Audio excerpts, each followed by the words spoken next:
नमस्कार, मी सुवर्णा जोशी। आज नवी दिल्ली मधल्या महापालिका निवडणुकांचे निकाल समोर आले आणि आप पूर्णपणे अपयशी ठरलेली आहे। सुपडा साफ झालेला आम आदमी पक्षाचा पाहायला मिळतोय। याविषयीच पाहणार आहोत IBN लोकमत स्पेशल मध्ये।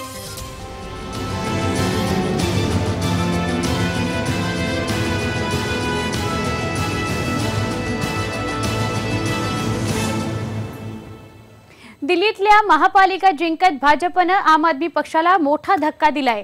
दिल्ली महापालिकेतल्या खराब कामगिरीचा फटका भाजपला बसायला हवा होता, पण झालं उलटच। आम आदमीचाच सफाया या निवडणुकीमध्ये झालेला दिसतोय। सलग तिसऱ्यांदा भाजपने दिल्ली महापालिका काबीज केली। 2014 मध्ये लोकसभेतल्या ऐतिहासिक यशानंतर 2015 मध्ये आम आदमी पक्षाने दिल्ली विधानसभेत भाजपचा सफाया केला होता। त्याची सव्याज परतफेड भाजपने दिल्ली महापालिका निवडणुकीत केली। उत्तर प्रदेशातल्या ऐतिहासिक विजयानंतर खुद्द अमित शहा दिल्लीच्या रिंगणात उतरले। एकाही नगरसेवकाला तिकीट द्यायचं नाही हा डाव त्यांनी खेळला आणि तो यशस्वीही झाला। उत्तराखंड, उत्तर प्रदेश, गोवा, मणिपुर के बाद दिल्ली नगर निगम के परिणामों ने भारतीय जनता पार्टी के विजय रथ को, श्री मोदी के विजय रथ को और आगे बढ़ाया है। खरं तर गेल्या 10 वर्षात भाजपचं महापालिकेतलं काम काहीच कौतुक करण्यासारखं नाही। त्यामुळे पालिकेतल्या सत्ताधारी विरोधी लाटेचा आपला फायदा मिळेल असं वाटत होतं, पण आम आदमी पक्षाच्या नकारात्मक राजकारणाला लोक वैतागले होते। हेच या निकालानं दाखवून दिलं। वजह यह है कि केजरीवाल की नजर सीधी प्राइम मिनिस्टर की कुर्सी पर पहुंच गई। दिल्ली में ध्यान नहीं दिया और सारे हिंदुस्तान में घूमते फिरे। उनकी अपनी गलतियों के नतीजे हैं। वो दिल्ली को छोड़ के आगे निकल के गोवा जा रहे हैं, पंजाब जा रहे हैं। उनसे दिल्ली वालों की बहुत ज्यादा नाराजगी है। इसी का उन लोगों को रिजल्ट दिया। भाजपचा दिल्लीतला हा विजय पंतप्रधान नरेंद्र मोदी यांची प्रतिमा अधिक प्रभावशाली करणारा ठरलाय। केजरीवाल यांना आपल्या राजकारणावर फेरविचार करायला लावणार आहे, तर काँग्रेसचं अस्तित्व अधिक धुसर झालंय। निवडणूक कोणतीही असो, तिथे लढत ही नरेंद्र मोदी आणि बाकी सर्व हे आता नक्की झालंय। आणि सध्या परिस्थिती अशी आहे की मोदींच्या विरोधात विरोधकांचा सुपडा साफच होतोय। मोदींच्या या प्रभावाला रोखायचं असेल तर सर्व विरोधकांना एकत्र येण्याशिवाय पर्याय नाही। उत्तर प्रदेशच्या निवडणुकीनंतर तशा हालचालीही सुरू झाल्या, पण त्याला कितपत यश येतं यावरच विरोधकांचंही भवितव्य अवलंबून आहे। कौस्तुभ फलटणकर, IBN लोकमत, दिल्ली। दिल्ली विधानसभेमध्ये प्रचंड यश मिळाल्यानंतरही आपची ही पहिलीच निवडणूक होती। मात्र विधानसभा निवडणुकीत हिरो ठरलेल्या आपला या निवडणुकीत दिल्लीकरांनी घरी बसवलं। टेम्परिंग नहीं हुई है। ईवीएम में टेम्परिंग, भिंड का जवाब, धौलपुर का जवाब, दिल्ली का जवाब, बहुत सारे जवाब मांग रही है ईवीएम की टेम्पर। और ये भी पूछ रही है ईवीएम की टेम्परिंग की स्टोरी कि जीवेल नरसिम्हा राव जिन्होंने पूरी किताब लिखी थी, आडवाणी जी जिन्होंने उस किताब में सहयोग दिया, जो लोग सुप्रीम कोर्ट गए, उस वक्त से लेकर अब तक क्या चेंज हुआ है ईवीएम में, बताएं। महापालिका निवडणुकांमधल्या पराभवानंतरची दिल्लीचे उपमुख्यमंत्री मनीष सिसोदिया यांची ही प्रतिक्रिया। पंजाब, गोवा आणि आता होमपिच असलेल्या दिल्लीत आपचा पराभव झाला। उमदेपणानं पराभव न स्वीकारता आपनं ईव्हीएमवर खापर फोडलं। याच अहंकारामुळे आपचा ऱ्हास झाल्याची टीका अण्णांनी केली आहे। एक तो उन्होंने जो कहा था कि हम अगर चुनकर आ गए, हम अगर सत्ता में आ गए तो सरकार का बंगला नहीं लेंगे, गाड़ी नहीं लेंगे, तनख्वाह नहीं लेंगे, हम त्याग की भावना रखेंगे। एक बड़ा बंगला भी लिया, गाड़ी भी लिया, तनख्वाह भी लिया।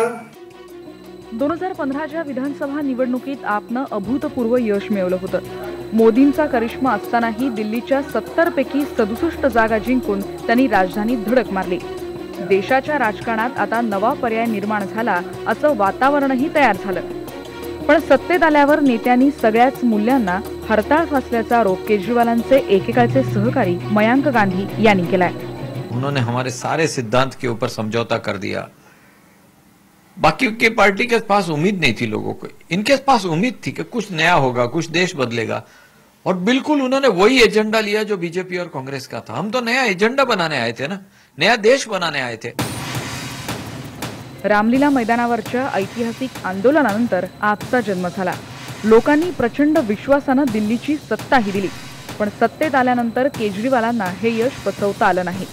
आक्रस्ताळेपणा, केंद्राशी प्रत्येक गोष्टीवर भांडणं आणि नैतिकतेची नशा यामुळे हा पक्ष वास्तवापासून दूर राहिला. हायकमांड संस्कृतीवर टीका करणारे केजरीवालही नेत्यांच्या कोंडाळ्यात गुरफटले गेले. या सर्वाचाच परिणाम म्हणजे दिल्लीचा निकाल.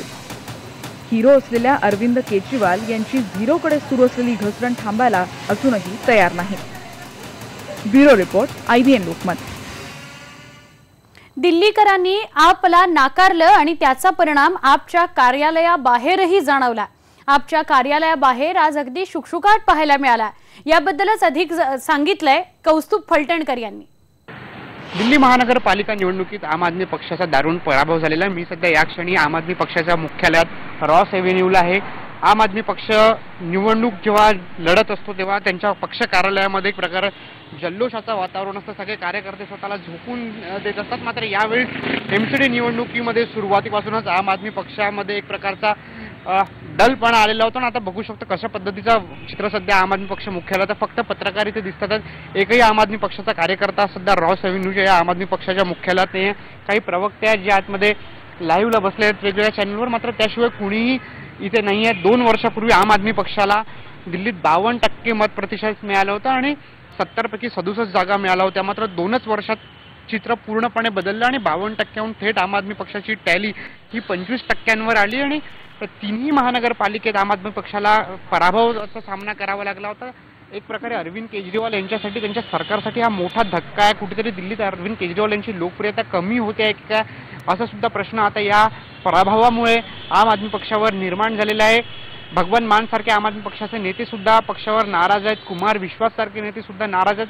त्यामुळे आम आदमी पक्षासमोर आता एक आव्हान आहे की त्यांचा जो कॅडर आहे त्याच्यामध्ये पुन्हा एकदा ऊर्जा निर्माण करणं आणि पक्ष या स्थितीमध्ये तुटू नये यासाठी प्रयत्न करणं. या क्षणी एकंदरीतच चित्र आपण बघू शकतो. कोणी आम आदमी पक्षाचे नेते या पक्ष कार्यालयात आपल्याला दिसत नाही आहेत. व्हिडिओ जर्नलिस्ट दीपेंद्र रावतचा कौस्तुभ फलटणकर, IBN लोकमत, नवी दिल्ली. या सगळ्या पराभवावर आपकडून जी प्रतिक्रिया आलेली आहे ती भाजपवर खापर फोडणारी आहे. सोमनाथ भारतींची प्रतिक्रिया आपण पाहूया. देखिए, मैंने जैसे मैंने पहले कहा कि राजनीति हमें नहीं आती, हमें सिर्फ काम करना आता है कि भाई जनता के आंसू पोंछो, जनता के लिए मोहल्ला क्लिनिक बनाओ, जनता के लिए स्कूल बनाओ, जनता के लिए जितने काम करने करो. उस काम के अलावा और क्या करना है वो हमें नहीं आता. वो अलावा वाला जो फैक्टर है वो सिर्फ भाजपा को आता है, कांग्रेस को आता है. और भाजपा ने उस अलावा के अंदर EVM से छेड़खानी की, अलावा के अंदर उसने वोटर्स को खरीदे, क्या क्या काम किया वो भाजपा जाने. दिल्लीत विधानसभा निवडणुकीच्या वेळेस दिल्लीतल्या रिक्षावाल्यांनी केजरीवाल यांना उत्स्फूर्तपणे पाठिंबा दिला होता. पण महापालिका निवडणुकीच्या वेळी मात्र याच रिक्षावाल्यांनी आपला पूर्णपणे नाकारलेला आहे. काय म्हणणं आहे या रिक्षावाल्यांचं पाहूयात.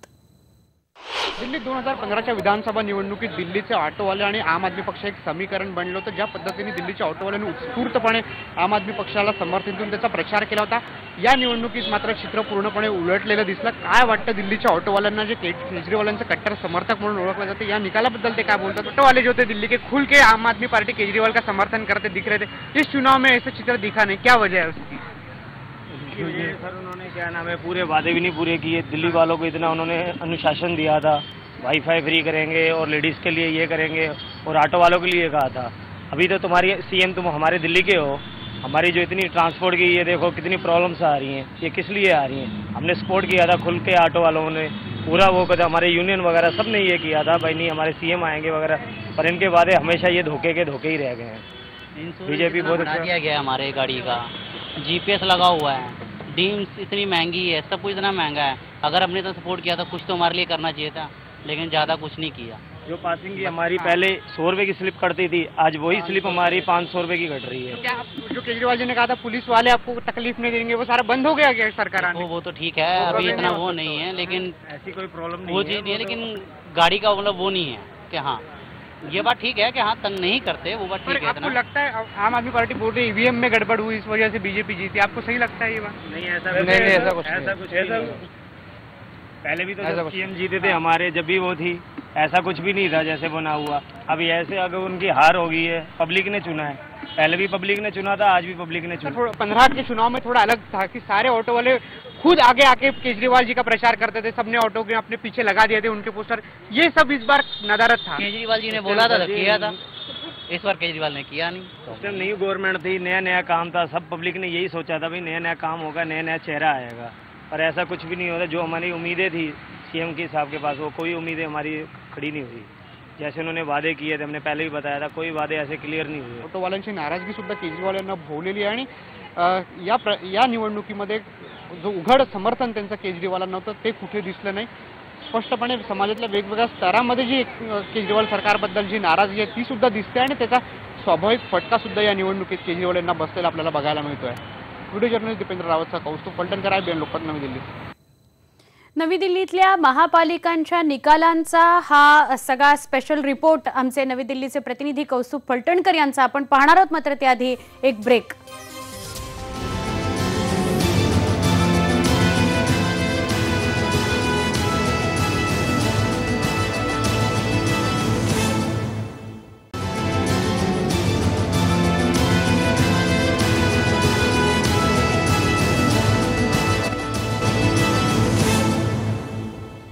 नवी दिल्लीतल्या महापालिका निवडणुकांमध्ये भाजपला दणदणीत विजय मिळाला आहे। या विजयामध्ये दिल्लीचे प्रभारी श्याम जाजू यांचाही वाटा आहे। त्यांच्याकडून या विजयाबद्दल जाणून घेतलं आमचे प्रतिनिधी कौस्तुभ फलटणकर यांनी।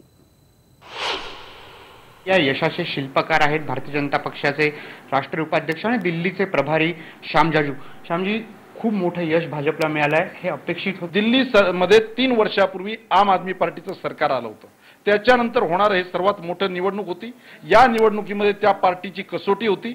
भारतीय जनता पार्टी तर गेले 10 वर्षापासून MCDवर राज्य करते आहे।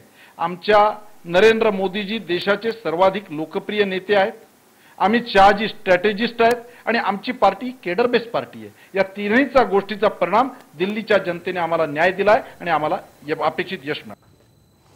दिल्लीतले काँग्रेस, भाजप आणि आप बीट कव्हर करणारे जे पत्रकार आहेत त्यांच्याशी या निकालासंदर्भात, या निकालांच्या विश्लेषणाविषयी संवाद साधला आमचे प्रतिनिधी कौस्तुभ फलटणकर यांनी।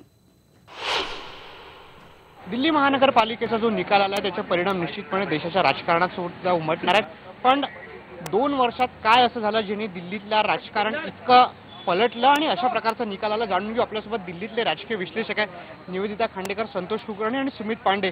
आम आदमी पक्ष, भाजप आणि काँग्रेस यांच्या राजकारणाचा जवळून या तिघांचाही अभ्यास आहे। त्यांच्याकडून समजण्याचा प्रयत्न करू की कशा पद्धतीने दिल्लीतलं हे राजकारण बदललं आणि या निकालाचे काय अर्थ आहेत। सगळ्यात आधी निवेदिता खांडेकरांशी बोलून। निवेदिताजी, तुम्ही सुरुवातीपासून आम आदमी पक्ष कव्हर करत आलेला, जवळून तुम्ही बघितलेला आहे, तुम्ही कशा पद्धतीने बघता 2 वर्षात इतका ड्रास्टिक चेंज येणं आम आदमी पक्षाच्या लोकप्रियतेमध्ये? तो थोडा अपेक्षित होता असं म्हणता येऊ शकतं, कारण ज्या प्रकारचं एक निगेटिव्ह पॉलिटिक्स आम आदमी पार्टीने केलं होतं त्याचा हा परिणाम अपेक्षित होता असं म्हणेल। एक साधं उदाहरण देऊ इच्छिते। MCD इलेक्शनमध्येच जे सफाई कर्मचाऱ्यांचे स्ट्राईक व्हायचे, त्यांचे पगारांवरनं खूप मुद्द्यांचे भांडणं व्हायचे, आम आदमी पार्टीकडे त्यांची खूप मोठी व्हॉलेंटियर्सची फौज आहे। त्यांच्याकडे खूप चांगली संधी होती की त्यांनी सगळ्या व्हॉलेंटियर्सला लावून जर सफाईच करवली असती तर अगदी चित्र पालटलं असतं, त्यांना खूप फायदा मिळाला असता। पण तसं काही न करता झाडू त्यांचं चुनाव चिन्ह आहे अशा लोकांनी तसलं काही न करता फक्त ओरडाओरडी केली, त्याचा एक अपेक्षित होतच साधारण। संतोषजी, तुम्ही कशा पद्धतीने बघता या निकालांकडे, तुम्ही कसं विश्लेषण कराल या निकालांचं? मला स्वतःला असं वाटतंय की दिल्लीकरांचा मोठी अपेक्षा होती आपकडून आणि अल्टरनेटिव्ह पॉलिटिक्स, वेगळ्या पद्धतीचे पॉलिटिक्स, स्वच्छ राजकारण, या सगळ्या गोष्टी दिल्लीकरांना अतिशय मनापासून आवडल्या होत्या। त्यामुळे अगदी मोदींची लाट ओसरलेली नसताना सुद्धा 70 पैकी 67 जागा पोस्ट स्वातंत्र्योत्तर काळामध्ये कोणत्याही एका पक्षाला एवढं मोठं बहुमत मिळालेलं नव्हतं। परंतु दिल्लीकरांच्या ज्या अपेक्षा होत्या त्या अपेक्षा पूर्ण होणं हा एक भाग आहे, पण त्या पूर्ण करत असताना केजरीवाल ज्या पद्धतीचं राजकारण करत होते ते पर्टिक्युलरली दिल्लीतील मध्यमवर्गीयांना नाही सूट झालं। मध्यमवर्गीय त्यांच्या पूर्णपणे दूर गेल्याचा हा निकाल सांगतो। दुसरा महत्त्वाचा मुद्दा असा की ते केंद्राबरोबर भांडत बसले, काही मुद्दे त्यांचे रास्त होते, पण दिल्ली सरकारच्या अखत्यारीमध्ये जे शिक्षण, आरोग्य, रस्ते, पर्यावरण, कामगार अशा अनेक विषय आहेत की ज्याच्याशी केंद्राचा कुठलाही संबंध नाही। त्या गोष्टींवर फोकस करण्याऐवजी केजरीवालांनी आपली सर्व शक्ती केंद्राबरोबर भांडण्यामध्ये खर्च केली आणि मध्यमवर्गीयांना हा ॲटिट्यूड, निगेटिव्ह ॲटिट्यूड ज्याला आपण बहाना पॉलिटिक्स म्हणू, तो नाही आवडला आणि क्लिअरली तो आता रिफ्लेक्ट होतोय. सर्वात महत्त्वाचं म्हणजे MCD मधील भाजपचा काही कारभार अतिशय चांगला आहे वगैरे अजिबात नाही. भाजपवर सुद्धा राग होता, इतक्या त्यांच्याबद्दलच्या तक्रारी होत्या, पण भाजप परवडला पण आप नको या मानसिकतेमध्ये दिल्लीकर आले. याच विचारून सुमित जी, मैं आपसे जानना चाहता हूँ, क्या बीजेपी के खिलाफ लोगों का गुस्सा था? बीजेपी के गुस्से से ज्यादा केजरीवाल का गुस्सा हावी हो गया केजरीवाल के ऊपर जो गुस्सा था, या मोदी फैक्टर ही सब कुछ ले गया? आपको क्या लगा? मुझे लगता है दो फैक्टर्स इसमें रहे हैं जहाँ तक हमने नतीजों को देखते हैं. पहला तो ये कि केजरीवाल ने दिल्ली जीत के बाद इसको एक लॉन्च पैड की तरह यूज़ किया. जो कांग्रेस नेशनल लेवल पर अपनी पॉलिटिकल स्पेस कंसीड कर रही थी उसको ऑक्युपाई करने के लिए. नवी दिल्लीतल्या येणाऱ्या बातम्या किंवा राजकीय घडामोडींकडे जसं अख्ख्या देशाचं लक्ष असतं, तसंच दिल्ली नेमकी कुणाकडे राहते, मग विधानसभा असो किंवा महापालिका असो, याकडे सुद्धा सगळ्यांचं लक्ष असतं. आणि महापालिका तरी आपण आपल्या हातून गमावलेल्या आहेत आणि भाजपला भरघोस यश दिल्लीमध्ये महापालिका निवडणुकीत मिळालेलं पाहायला मिळतंय. आपण या कार्यक्रमात इथेच थांबतोय. पहा फक्त IBN लोक.